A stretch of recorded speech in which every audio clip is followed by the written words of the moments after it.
Timothy, second chapter, verses 20 to 21. 20 and 21. अब हम देखने जा रहे हैं पीछे बोलेंगे। मेरे पीछे बोलेंगे। दूसरे तीमुथियुस की पत्री निकालेंगे, दूसरा अध्याय 20 और 21।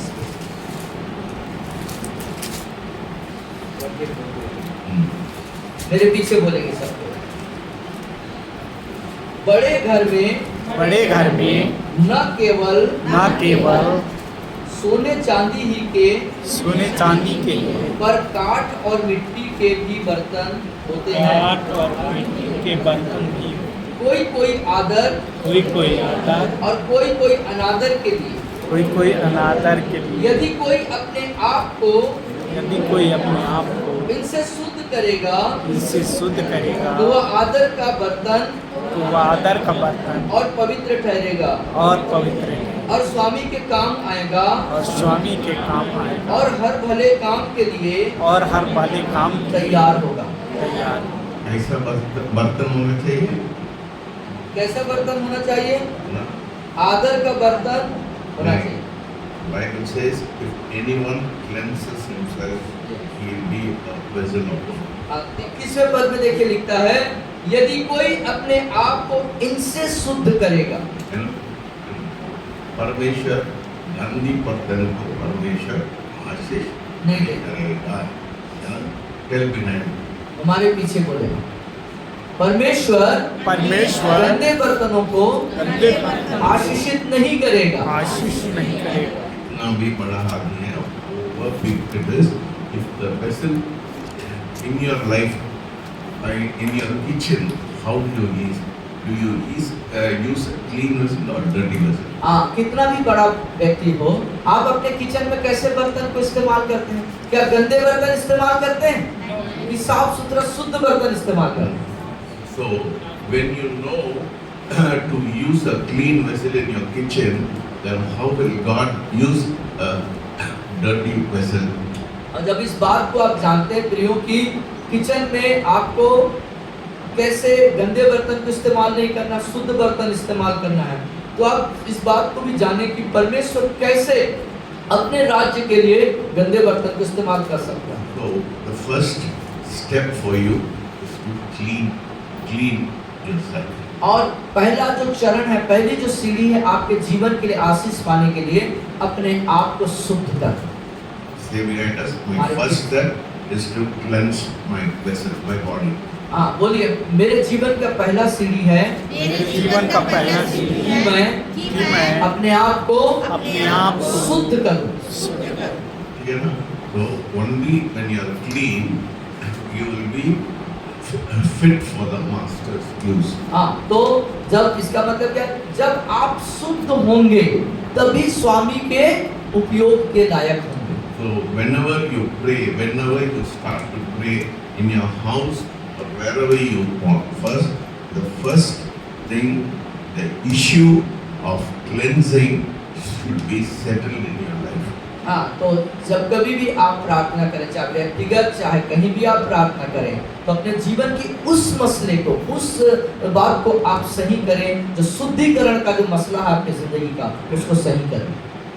मैं before I start praying for people or for anybody, for the work, anything, first 5-10 minutes I will reflect on my life. आज मैं क्या पाप किया, मैं पवित्र आत्मा को क्या दुख पहुंचाया, है ना? First you have to examine. Very important, ना? You should examine first your heart. और जब कभी आप प्रार्थना करते हैं, सर ने कहा कि जब कभी आप किसी के लिए प्रार्थना करते हैं, प्रभु की सेवकाई करते हैं, तो पहले क्या करते हैं? 2, 4, 10 मिनट जो अपने आप को जांचते हैं वो कि मैंने आज क्या क्या गलती करी, क्या क्या पाप किया, और उसको अंगीकार करते हैं, अपने आप को सही करते हैं, शुद्ध करते हैं, तब उसके काम में आते हैं। उसी प्रकार आपको भी अपने जीवन को जांचने की जरूरत है, अपने आप को पहचाने कि कहाँ पर मैं गलत हूँ, और शुद्धिकरण होना जरूरी है। सेल्फ एग्जामिनेशन, आत्म जांच, आत्म परीक्षण जरूरी है। दिस इज वेरी इंपॉर्टेंट, बहुत जरूरी है। And the second thing, after realizing what mistake you have done, you should open your mouth and confess that particular sin. और दूसरी बात, जब आपको पता चल जाता है, अपने जांच में, आत्म परीक्षण में जब पता चलता है कि आपके द्वारा कौन कौन सी गलतियां और पाप हुई हैं, उसको क्या करना है? अपने मुंह से अंगीकार करना है, मतलब कि उसको मान लेना है। Without it, you don't go and pray because your prayer will not be heard. और इसके बिना आप प्रार्थना करने मत जाइए, क्योंकि ऐसा नहीं कर पाते हैं आप, तो आपकी प्रार्थना जो सुनी नहीं जाएगी। So in a house, the Bible is talking about 4 categories of vessel which God uses. और आप इसी प्रकार आपके घर में, और हम इस बात को देखेंगे, परमेश्वर का वचन 4 प्रकार के बर्तन के बारे में बताता है। You know, if you go to a king's house, even King Solomon, all his vessels were gold. और आप देख सकेंगे जैसे राजा सुलेमान के घर में कैसे बर्तन थे, सारे बर्तन सोने के बर्तन थे। In some people's house, it is silver. कुछ लोगों के घर में चांदी का बर्तन होता है, And brass and wood like that. In different categories of people who have a kingly mentality, God, their vessels will be of gold, then silver, then brass, then wood and clay. हाँ, आप देख सकते हैं अलग अलग जो स्तर के लोग होते हैं, उन स्तर के लोगों के हिसाब से उनका बर्तन होगा। जैसे राजा है, राजा के घर में कैसे बर्तन होगा? सोने का बर्तन होगा। उससे नीचे के लोगों के पास चांदी के बर्तन होंगे, उसके नीचे के लोगों के पास पीतल या कांसे का बर्तन होगा, उसके नीचे के लोगों के पास क्या होगा? लकड़ी के बर्तन होंगे, उसके नीचे लोगों के पास क्या होगा? मिट्टी के बर्तन। So you see, so there are different categories of people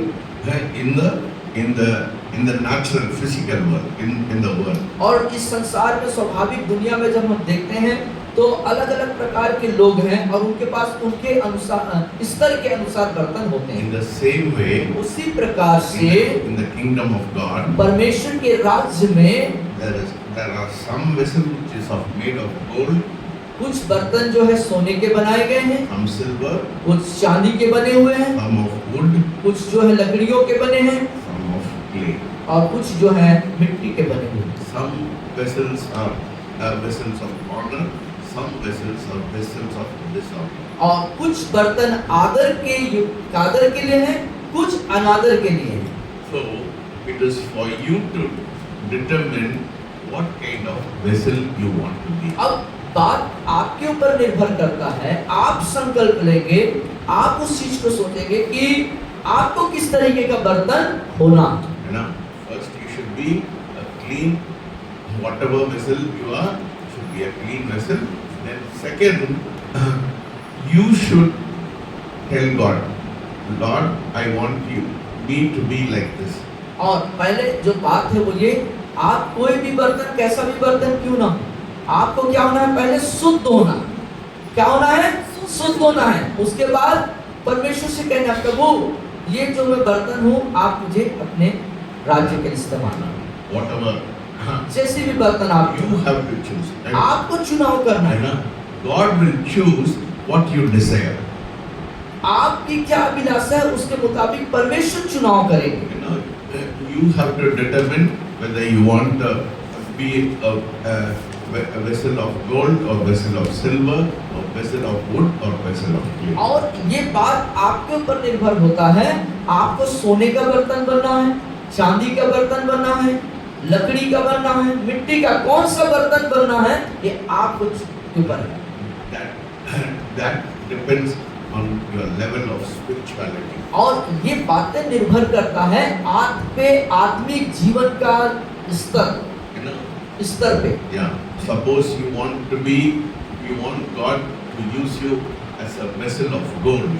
और जैसे कि आप शायद चाहते हो कि परमेश्वर ले सोने का बर्तन बने, Then the world should be completely gone from your life. इसका मतलब है संसार आपकी जिंदगी से पूरा गायब हो चुका है, नदारद है। God will say, परमेश्वर कहेंगे आपसे, Bahadur. Bahadur, Yes. His life is so clean I will make them a vessel of gold. और इसका जीवन इतना साफ सुथरा है कि मैं इसे सोने का पात्र बनाऊंगा। So it depends. Your the maker will use you according to your desire and your level of spirituality. आपके आत्मिक जीवन के स्तर और आपकी अभिलाषा के अनुरूप आपका वो बनाने वाला जो है इस्तेमाल करेगा। So the first important thing is you have to cleanse yourself. और जो सबसे महत्वपूर्ण प्रमुख बात है वो ये कि अपने आप को आप पहले शुद्ध करें। I am not saying that God will not use you. The Bible is saying God will not use you. I am not saying God will not use you, but the word of God is saying God will not use you. और मैं नहीं कह रहा हूँ कि परमेश्वर आपको इस्तेमाल नहीं करेगा, लेकिन वचन कहता है कि आपको इस्तेमाल नहीं करेगा। You know, God will not answer your prayer. और परमेश्वर यदि आप शुद्ध नहीं हैं तो आपके प्रार्थना का उत्तर या जवाब नहीं देंगे। Turn to Psalm 66. I think 13. Psalm bhajan 66, 13, 18. I'm sorry. 18 and 19. Yeah. 66 के 18 और 19 में 66 66. Yeah. 66 अध्याय उसके 17 और 18 को आए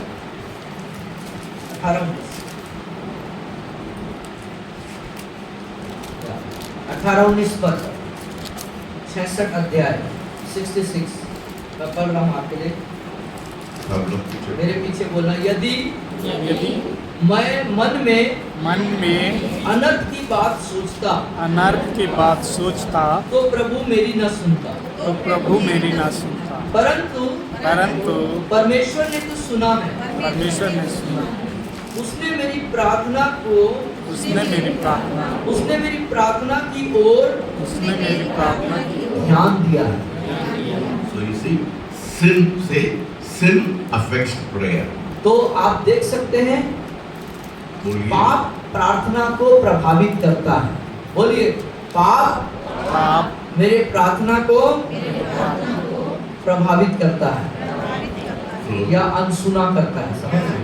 if you hold iniquity in your heart, यदि आप अपने हृदय में मन में दुष्टता, बुराई या अनर्थ चीजें रखते हैं, you can pray for 2.5 hours, you can pray for 3 hours, you can sing beautifully, but some will stick before it will stick बदबू मारेगा। और यदि अपने अंदर में यदि आप पाप रखे हैं और उसके बाद आप चाहे कितना अच्छा गाएं, कितना लंबे समय तक दुआ करें, प्रार्थना करें, 1-2 घंटा 3 घंटा, वो सब बेकार हो जाएगा। So cleansing and sin affects prayer. If you hold iniquity, and you should be a vessel of honor, that is determined by you. Whether it's your gold, silver, wood or clay, it all depends on you. Okay? और ये बात आप पे निर्धारित है, आप किस तरीके के पात्र बनना चाहते हैं, सोने, चांदी, लकड़ी, मिट्टी का, ये बातें आप पर निर्भर करता है। शुद्धिकरण बहुत जरूरी है। Clean vessel of honor, and also no sin should be there. और बर्तन, अपने बर्तन को शुद्ध करें और आदर के पात्र बने और आदर के पात्र बने। So, and let us turn to Psalm 51. और आइए हम भजन संहिता 51 निकालें। भजन संहिता 51 It says, for verses 3, for I acknowledge my transgression, and my sin is always before me. Against you only, I have sinned and done this evil in your sight. और तीसरे और चौथे आयत में हम पढ़ेंगे, मेरे पीछे बोलेंगे आप। मैं तो अपने अपराधों को जानता हूँ, अपने अपराधों को जानता हूँ, और मेरा पाप निरंतर मेरी दृष्टि में रहता है। निरंतर मेरी दृष्टि में रहता है। मैंने केवल तेरे ही विरुद्ध पाप किया, और जो तेरी दृष्टि में बुरा है और तेरी दृष्टि में वही किया है। क्या बोल रहा है वो? The psalmist what is he saying? भजनकार क्या कह रहा है यहाँ पे? Listen very carefully. ध्यान से सुनिए आप। There is a big key in this. यहाँ पर एक बड़ी कुंजी है, एक रहस्य है। Yeah, it says for against you and only you, कह रहा है मैंने केवल तेरे ही विरुद्ध में पाप किया है, भजनकार कह रहा है। So you should know, एक एक पाप हम लोग करते हैं, किसके विरोध हो जाता है? किसके विरोध में पाप करते हैं? जो भी पाप हम करते हैं एक एक पाप वो किसके विरोध में करते हैं?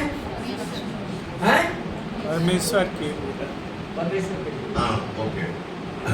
All whatever you, even if I sin against Sagar, first I am sinning against God. When you sin, it affects God. तो किसी के भी विरोध में हम पाप करते हैं तो सबसे पहले उस पाप का प्रभाव कहाँ जाता है?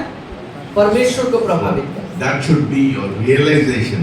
ये आपके दिमाग में होश में ये बात आना चाहिए। जरूर मैं सागर के खिलाफ करते हैं, पर उसको ज्यादा अफेक्ट किसको हो जाता है? किसको हो जाएगा? ये बात आपको महसूस होना चाहिए, एहसास होना चाहिए, ना? सिर्फ बोलने से नहीं होगा, एहसास करिए उसको। So that is very important. Why? क्यों? See, there were two people. David's prayer was answered, but Saul's, both were kings. King David's prayer was answered when he sinned, and Saul's prayer was not answered. Why? हाँ, और दो लोगों की प्रार्थना है। दाऊद ने प्रार्थना किया लेकिन उसके प्रार्थना का उत्तर जवाब उसको मिला। वो भी राजा है ना, और साउल भी राजा है। साउल ने प्रार्थना किया लेकिन उसके प्रार्थना का जवाब उसको ना, नहीं मिला। both sin. दोनों ने पाप किया। One was forgiven, one was not. हाँ, दोनों, दाऊद ने भी पाप किया, साउल ने भी पाप किया, लेकिन दोनों, एक का क्षमा किया गया, एक का क्षमा नहीं हुआ। If you look, वो दाऊद ने भयंकर पाप किया। यदि आप देखेंगे दाऊद के पाप को देखेंगे तो उसका पाप भयानक पाप है। व्यभिचार किया, हाँ। वो मर्डर, वो he उसने murdered a person. व्यभिचार भी किया और हत्या भी करी। He took hold of another man's wife. दूसरे की पत्नी को अपना पत्नी बना लिया। See, his sin was terrible. उसका जो पाप है वो भयानक पाप था। But लेकिन Saul, if you compare sin, you can say Saul's sin was not as bad as David's sin. और यदि आप दोनों के पाप को तुलना करेंगे तो साउल का पाप उतना बड़ा नहीं जितना दाऊद का है ना? Then why did God did not God did not did not God forgave David. God forgave David, but why God took away the kingdom? He did not forgive Saul. लेकिन ऐसा क्या हुआ, ऐसा क्यों कि दाऊद के पाप क्षमा किए गए और साउल के पाप क्षमा नहीं किए गए? ऐसा क्यों? क्यों? बोल सकता है क्यों? कोई बता सकता है क्यों? बोलिए। आप लोग वो इसलिए मैं बोल रहा हूं, इसको मनन करो। इसीलिए पढ़ा करो और मनन किया। बोलते हैं ना? क्वेश्चन पूछना। हाँ, क्वेश्चन होना चाहिए। आप लोग को मालूम होना चाहिए क्यों परमेश्वर सॉल को why God King Saul's excuse was not answered, but David was answered. क्यों जो है दोनों के अंदर गलती करी, दोनों ने गुनाह किए, लेकिन जो दाऊद है उसको उत्तर मिला और साउल को जवाब नहीं मिला। है ना? Any of you can say? कोई बता सकता है? पाप दोनों किए हैं। साउल का पाप ज्यादा बड़ा पाप नहीं था, दाऊद का भयानक पाप था, लेकिन दाऊद को उत्तर अच्छा वाला मिला, क्षमा किया गया। Why David's sin was forgiven? क्यों दाऊद के पाप क्षमा किए गए मालूम है? When Nathan the prophet came and said, "You are the man." When Nathan the prophet came and said, "You are the man." हाँ, जब नतान नबी आए और दाऊद को उसके पाप के बारे में बताया कि तू ही वो व्यक्ति है, What was David's तो reaction?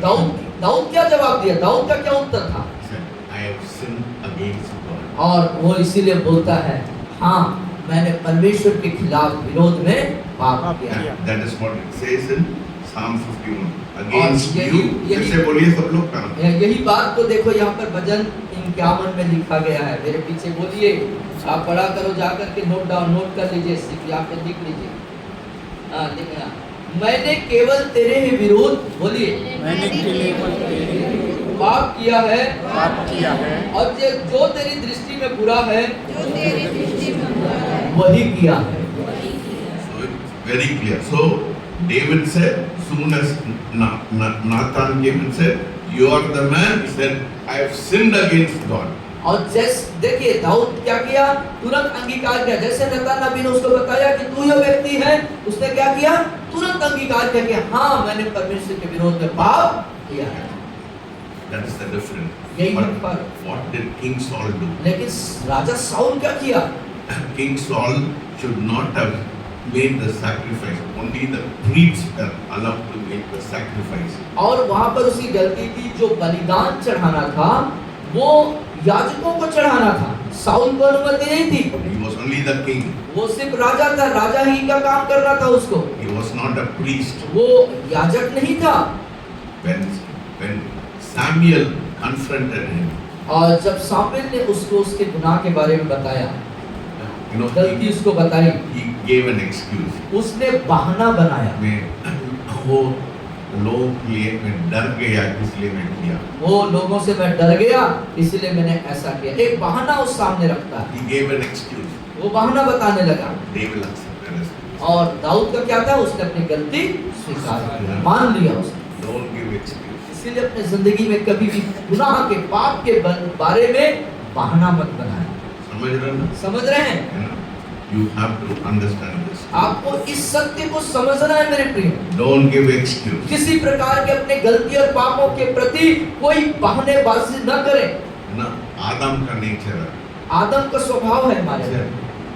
आपने जो पत्नी मेरे को दिया वो मेरे को फल दिया, उसके कारण मैं आदम क्या बोला, अपनी गलती नहीं स्वीकार किया, वो तुमने जो स्त्री मेरे को दिया था उसके कारण उसने मेरे को खिला दिया इसलिए मैं खा लिया, ऐसा बताया उसने। परमेश्वर के भी दोष लगाया, परमेश्वर के ब्लेम लगाया, उसका पत्नी को भी पत्नी के ऊपर भी दोष लगाया, गलती निकाला और परमेश्वर की तरफ भी दोष लगा दिया, है ना? Never.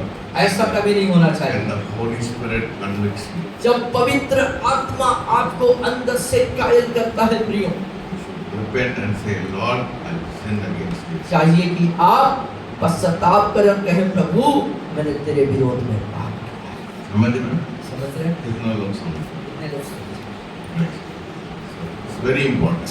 So, if you want your prayer to be answered, यदि आप चाहते हैं कि आपके प्रार्थनाओं का उत्तर आपको मिले, you have to confess your sin.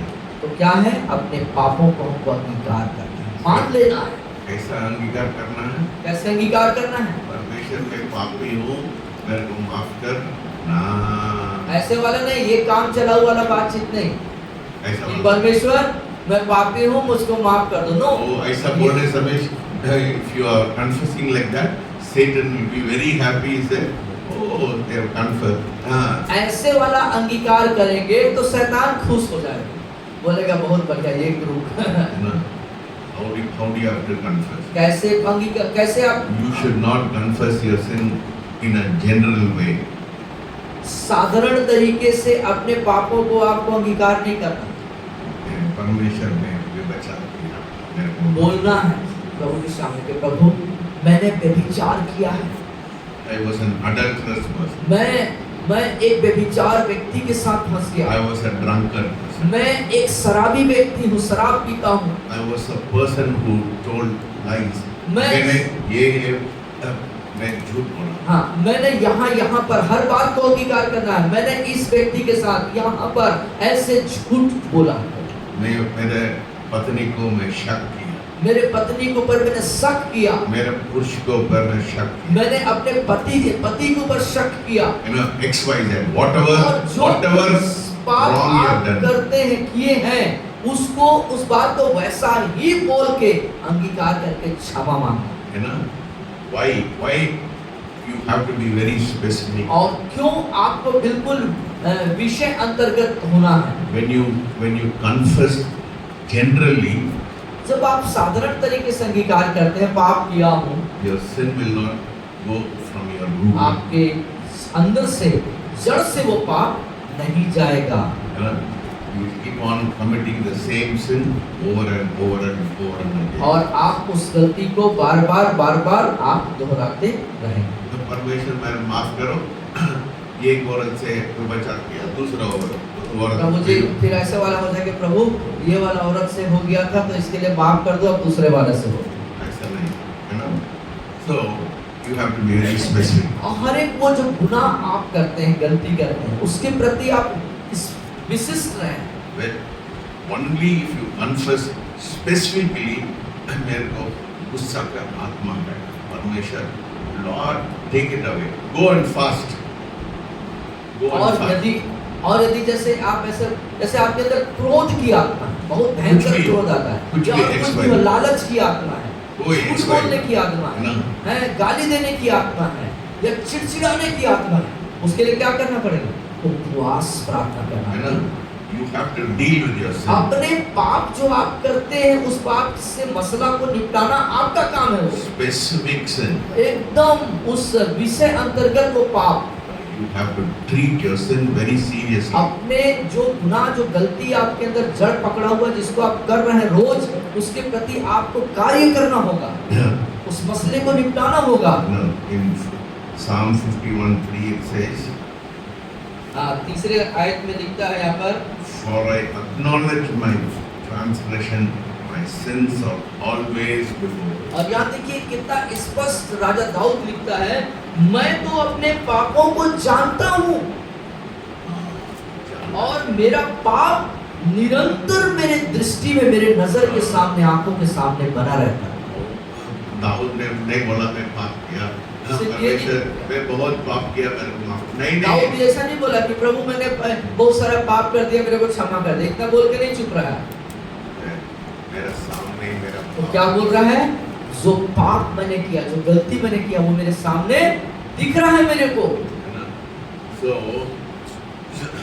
when God calls you, you should confess your sin very specifically, very और specifically. इसलिए प्रियो, जब परमेश्वर आपको बुलाते हैं, अपने पाप को बहुत नाम ले लेकर के, विषय के साथ उस नाम को लेकर के अंगीकार करना है, मान लेना है, क्षमा मांगना है। The Holy Spirit will not condemn you.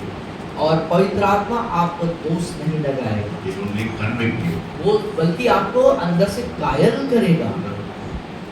Listen very carefully. ध्यान से सुनिए, If the Holy Spirit is convicting you, यदि- not condemning you, पवित्र आत्मा आपको दोष नहीं लगा रहा है, परंतु आपको कायल कर रहा है, उत्साहित कर रहा है। एक बार करेगा, once he'll do, एक बार वो करेगा, 2 times he'll do, दूसरे बार भी करेगा, 3 times he'll do. तीसरे बार भी करेगा।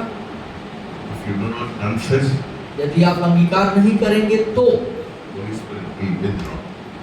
पवित्र आत्मा आपके जीवन से गायब हो जाएगा, सूख जाएगा, बुझा जाएगा। जबरदस्ती आपको। जबरदस्ती आपके जिंदगी में काम नहीं करेगा। एक बार, 2 बार, 3 बार आपको बोलेगा, वो पाप आपके अंदर जड़ के रूप से अंदर जाएगा, आपको बहुत मुश्किल पड़ेगा। और वो पाप जब धीरे धीरे आपके जीवन में जड़ पकड़ लेगा तो आपके लिए फिर मुश्किल हो जाएगा।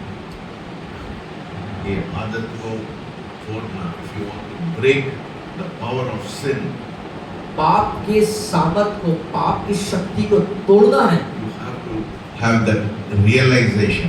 आपके अंदर एहसास होना चाहिए कि हाँ, मैं इस चीज को गलती में हूँ। Yes, you should say, Lord, I have committed this sin against you and against you. और बोलना है, प्रभु मैंने जो पाप किया है वो आपके और आपके ही विरोध में किया है प्रभु। Open your mouth and confess it. और मुंह खोल करके उसको क्या करना है?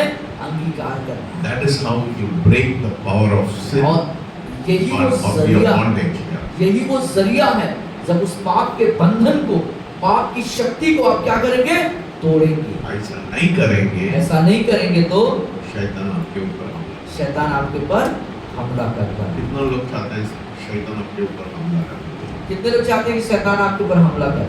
चाहते हैं? नहीं चाहते ना? Yes. So So, if you want that power of that particular, please, some people, even after accepting Jesus Christ, yes, you should grow in spiritual maturity. और यहाँ तक कि जब यदि प्रभु यीशु मसीह को आप उद्धारकर्ता ग्रहण करें तो क्या होना चाहिए? आत्मिक रीति से प्रतिदिन परिपक्व होता जाना चाहिए, बढ़ते जाना चाहिए। That's why I say when you come here, prepare yourself and come.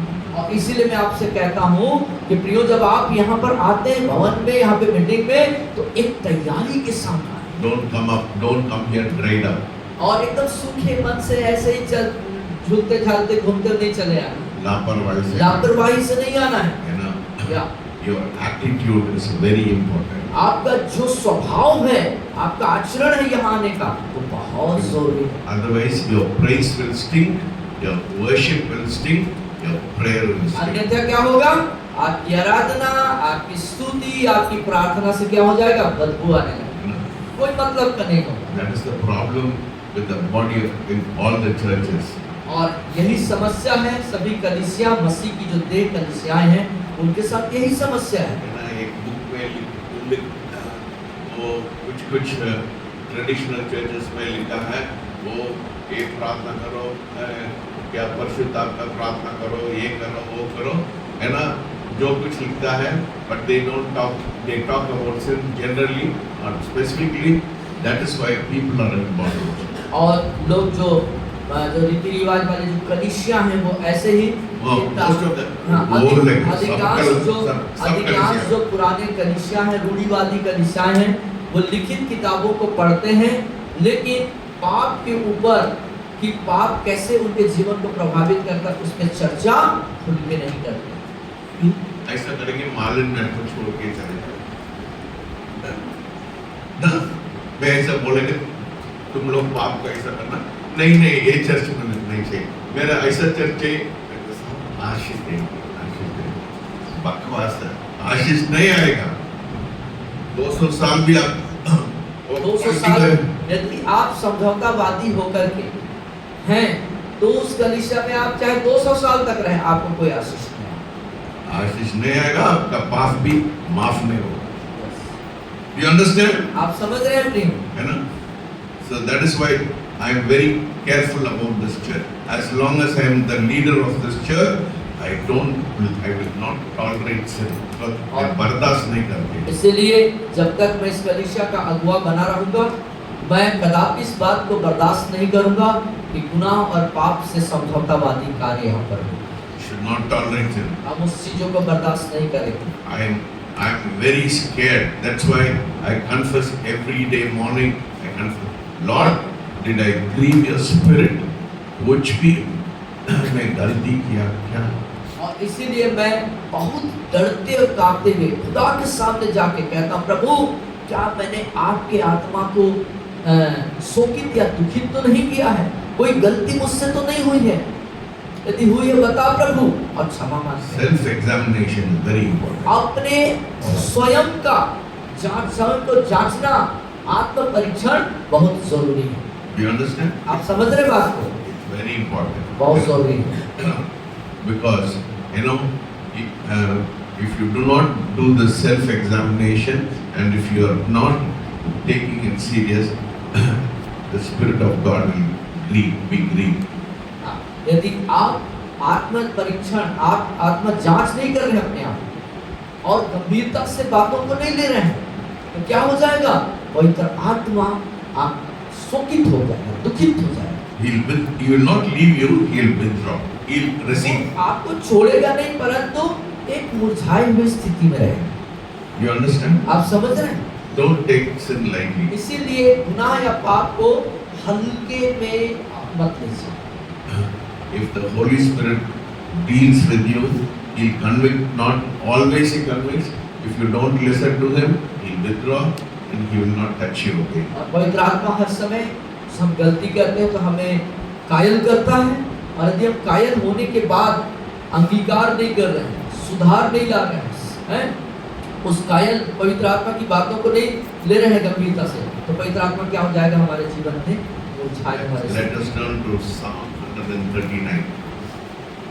भजन संहिता 139 निकालेंगे Verses 23 and 24. और उसके बाद हम 23 और 24 पद को मेरे पीछे आप बोलेंगे सबको। भजन संहिता 139 निकालें 139 और 23 Yeah. मेरे पीछे बोले, हे परमेश्वर हे परमेश्वर मुझे जांच कर जान ले, मुझे जांच कर जान ले, मुझे परख कर मुझे परख कर मेरी चिंताओं को जान ले मेरी चिंताओं को जान ले और देख कि मुझ में मुझ में कोई बुरी चाल है कि नहीं, कोई बुरी चाल है और अनंत के मार्ग में और अनंत के मार्ग मेरी अगुवाई है। So sometimes we may not know that we have sinned. और कई बार ऐसा भी होता है प्रियो कि हमने कोई पाप नहीं किया है, ऐसा हम सोचते हैं या महसूस करते हैं। So that's why searching your heart. See, when you search your heart, the Holy Spirit will bring to your remembrance what wrong you have done. इसीलिए कहना है कि प्रभु पवित्र आत्मा से कहें, पवित्र आत्मा मेरे अंदर आप जांचिए कि क्या पाप या क्या गलती मुझसे हुई है। तो पवित्र आत्मा आपको याद दिलाएगा, स्मरण दिलाएगा, बताएगा तुम कहाँ पर गलत हो। He'll give you a mental picture. वो- ये जगह में आपने पाप किया। और पवित्र आत्मा आपको कहाँ आप पाप और गलती किए हैं, एक तस्वीर दृश्य आपको सामने लेके आए। You understand? आप समझ रहे हैं बात को? When you're praying, that God forgive me, nice and search me, O God, and know my heart. Yes, where all I've grieved you. Tell me, I want to deal with the issue of sin. I know you will not tolerate sin, so maybe bardast nahi karna. I have to confess it. If I don't remember, please remind me. I want to deal with that issue in my life. हमारी प्रार्थना ऐसे होनी चाहिए। कैसे? ऐसे नहीं कि प्रभु मैंने पाप किया, क्षमा कर दीजिए, नहीं, बल्कि उसके बदले में कहना है, परमेश्वर पिता मुझे जांच और मुझे बता कि मैंने कहाँ क्या गलतियां पाप किए हैं। और निश्चित रूप से परमेश्वर आपको आपकी गलतियों को एहसास कराएगा, क्या पाप और गलती आपने किए वो सब आपको दृश्य में दिखाएगा और आप अंगीकार करेंगे। And Psalm 19,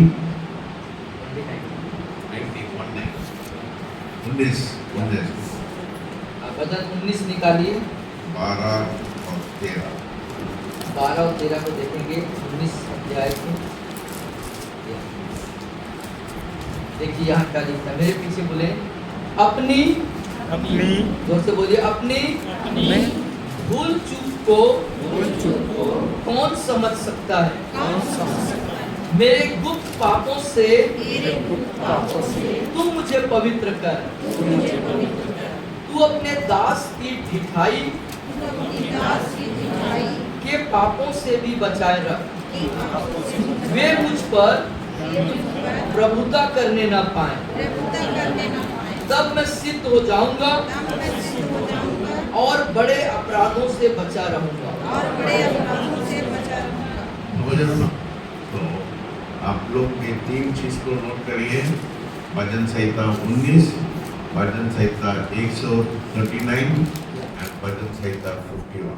तो आप देख लीजिए, भजन संहिता 51 लिख लीजिए, लिखे सब लोग नोट किए, भजन संहिता 51 उसके 3-4 पद को, उसके बाद भजन संहिता 139 उसके 18-19 को, उसके बाद भजन संहिता 19 उसके 12 और 13 पद को।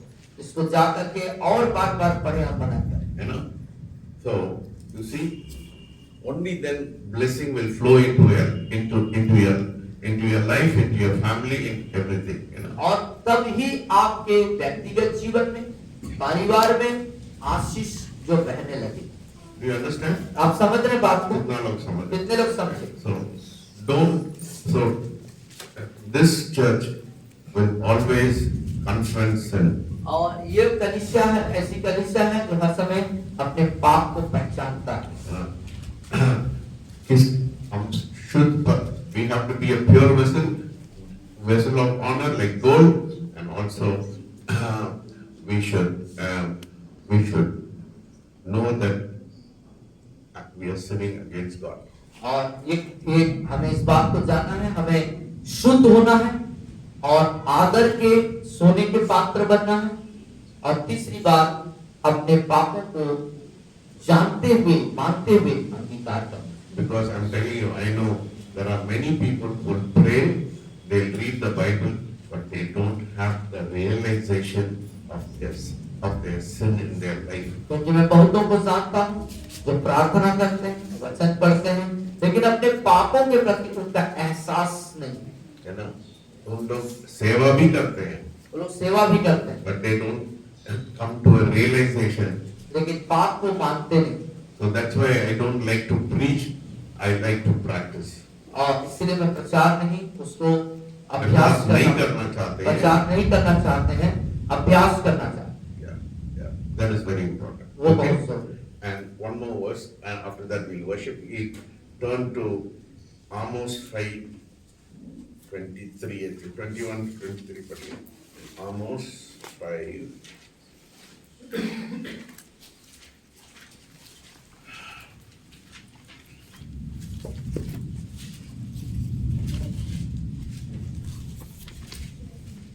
Yeah, Amos 5.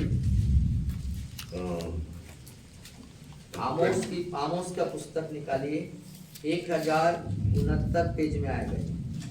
21, 22, 5 अध्याय उसके and 23 पढ़िए। 21, 22, 23 Yeah. 21, 22, 23 लिख भी लीजिए। आमोस 5 अध्याय 21, 22, 23 लिख भी लीजिए, आप बाद में भी देख सकते हैं। मेरे पीछे बोलेंगे यहाँ पर 21, 22, 23 मेरे पीछे बोले, मैं तुम्हारे पर्वों से बैर रखता और उन्हें निकम्मा जानता हूँ और तुम्हारी महासभाओं से मैं प्रसन्न नहीं। चाहे तुम मेरे लिए होम बलि और अन्न बलि चढ़ाओ तो भी मैं प्रसन्न होऊंगा और तुम्हारे पाले हुए पशुओं के मेल बलियों की ओर न ताकूंगा। अपने गीतों का कोलाहल से दूर करो, तुम्हारी सारंगियों का सुर मैं न सुनूंगा। जैसे आपका गाना भी परमेश्वर क्या बोल रहा है, बदबू मारेगा। समझ रहे हो, है ना? यही हो रहा है सब कलीसिया में। उन लोग सोचते हैं 10 गिटार्स, 2 कीबोर्ड, ओ अच्छा, सिनेमा जैसे एंटरटेनमेंट हो गया। कलीसिया में क्या सोचते हैं लोग कि हम स्टेज में, मंच में बहुत सारा दिखावा करेंगे और इससे परमेश्वर अट्रैक्ट हो गया, आकर्षित होगा, ऐसा सोचते हैं। अधिकांश कलीसियाओं में ऐसी हो रहा है। So, be careful. So, So when we come, इसलिए प्रियो आप सावधान हो जाएं। so before you praise and worship, और स्तुति और आराधना में आने से पहले how many of you want to feel the glory of God? कितने लोग परमेश्वर की महिमा से भरना चाहते हैं? You know, this morning before I came, I said, Lord, let your glory fall in this place. और यहाँ पर आने से पहले मैंने परमेश्वर से कहा, परमेश्वर होने दे कि आपकी महिमा हम पर उतरने पाए। Very important. बहुत जरूरी होती है। परमेश्वर नहीं आएगा तो क्या हो जाएगा? It will be like worldly entertainment. यदि हम यहाँ पर हैं और परमेश्वर की उपस्थिति यहाँ पर नहीं है तो फिर क्या होगा? सिर्फ एक मनोरंजन जैसा होगा। What is the use? उसका उपयोग है क्या? कुछ समय के लिए you feel very excited. उस समय के लिए आप थोड़ा उत्साहित होंगे, लेकिन घर जाके फिर वैसा ही जीवन आपका हो जाएगा। So you see, very important. इसलिए बहुत जरूरी है। मैं बात करती हूँ। Now we are going to worship. अब हम आराधना करने जा रहे हैं। खड़े हो जाएंगे, खड़े हो जाए, सामने खड़े हो जाए। उसको बंद कर।